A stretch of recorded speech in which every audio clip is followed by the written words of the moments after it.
बदलापूर येथील 4 वर्षीय चिमुरडीवर अत्याचार विरोधात काँग्रेसचे आमदार कैलास गोरंट्याल यांच्या नेतृत्वाखाली निदर्शने। माझी लाडकी चिमुरडी वाचवा आंदोलनात बॅनर झळकले। एका रात्रीत नोटबंदी होऊ शकते, पण 4 वर्षीय चिमुरडीवर अत्याचार करणाऱ्यांना फाशी का होत नाहीये? बदलापूर येथील 2 चिमुरड्यावर लैंगिक अत्याचाराची घटना समोर आली आहे। दरम्यान राज्यभरातील या घटनेचा निषेध व्यक्त केला जात असून राज्यातील ठिकठिकाणी निदर्शने होत असून आज जालन्यातील छत्रपती शिवाजी महाराज पुतळा परिसरात आमदार कैलास गोरंट्याल यांच्या नेतृत्वाखाली व माजी नगर अध्यक्ष संगीता गोरंट्याल व युवा नेते अक्षय गोरंट्याल यांच्या उपस्थितीत निदर्शने करण्यात आली। या आंदोलनात लहान लहान चिमुकल्या शाळेतील मुलं आणि महिलांचा तसेच आमदार कैलास गोरंट्याल व त्यांच्या समर्थकांचा मोठ्या संख्येने उपस्थिती होती। या आंदोलनात माझी लाडकी चिमुरडी वाचवा, एका रात्रीत नोटबंदी होऊ शकते, एका रात्रीत लॉकडाऊन होऊ शकते, मात्र 4 वर्ष चिमुरडीवर लैंगिक अत्याचार करणाऱ्यांना फाशी का होत नाहीये, असा संतप्त सवाल अक्षय गोरंट्याल यांनी व्यक्त केला आहे। दरम्यान अशा प्रकारचे बॅनर देखील आंदोलनात झळकलेले आहे। बघा, सर्वप्रथम मी तुम्हाला हे बोलणार आहे की महाराष्ट्रात किंवा देशात भारतात जेवढी आमची बहीण आहे, जेवढी आमची मुली आहे, बहिणी, यांची रक्षा करायचा हे आमचा धर्म आहे। कुठे ना कुठे हा धर्म सरकाराचा पण आहे आणि यांची जर सरकार रक्षा करू नाही शकत तर जे आरोपी आहे त्यांना फास्ट ट्रॅकवर लवकरच लवकर या सरकारने फाशी दिली पाहिजे। बघा, 1 दिवसात तुम्ही गव्हर्नमेंट चेंज करू शकतात, 1 दिवसात तुम्ही नोटबंदी करणार, मग तुम्ही 1 दिवसात फास्ट ट्रॅक करून आरोपीला फाशी नाही देऊ शकता का? हे माझा सर्वात पहिला प्रश्न आहे सरकाराला।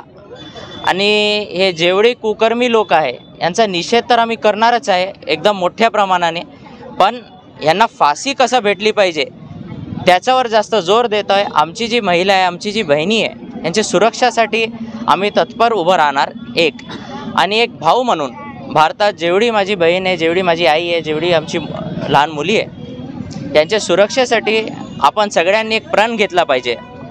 प्रण असा आहे की रक्ताचा नाता असू द्या की नसू द्या, आपल्याला जर कुठेही अशी हालचाल वाटली की कुठे काय हादसा होऊ शकतो तर आपल्या स्वतःची प्राणाची चिंता न करता आपण आपली ते बहिणीला तिकडे जाऊन त्याचं रक्षण करावं। एक आम नागरिक म्हणून जर आपण सगळ्यांनी असं प्रण घेतलं आणि एकत्र होऊन आपण एक कुकर्मी लोकांना दाखवू शकतो की तुम्ही आज जे तुमच्या हातात जे घटना घडली आहे त्याची सजा तर तुम्हाला सरकार तर देणारच आहे। आम्ही सरकारावर पण टीका केली आहे कारण खूप स्लो प्रोसेस झाला आहे, पण जर एकत्र होऊन आपण सगळ्यांनी प्रण घेतला आपली मुलींना, आपली बहिणींना कसं वाचवायचं आहे, रक्ताचा नासा असू द्या नसू द्या, तर हे जे कुकर्मी आहे ते डोळं उघडून बघू पण नाही शकणार आपली बहिणींकडे आणि आपली मुलींकडे।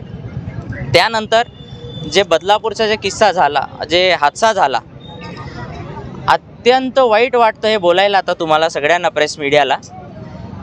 ती जी आमची लहान मुलगी होती तिची आई गर्भवती असताना पोलीस स्टेशनमध्ये तिला 7 ते 8 तास त्यांनी बसून घेतलं, पण त्यांनी गुन्हा किंवा FIR दर्ज केला नाही। एका गर्भवती महिला जिच्यासोबत एवढा मोठा अत्याचार झाला आहे, जिच्या मुलीसोबत एवढा मोठा अत्याचार झाला आहे, त्यांचा केस पोलीस घेऊ नाही शकते का बदलापूर पोलीस स्टेशनची? एवढं वाईट परिस्थिती, आणि जर पोलीसवालेच असं वागायला लागले तर मग गृह खाता काय कामाचा? त्यानंतर लोक मोर्चाला बसले, लोक बोलले की नाही, हक्क तर आम्हाला भेटला पाहिजे आणि आरोपींना तुम्ही सजा द्या, तर त्या लोकांवर पोलीस तिकडे लाठीचार्ज करू लागली। बघा, हे जे महाराष्ट्र आहे हे जिजाऊ यांचे आदर्शाने, आशीर्वादाने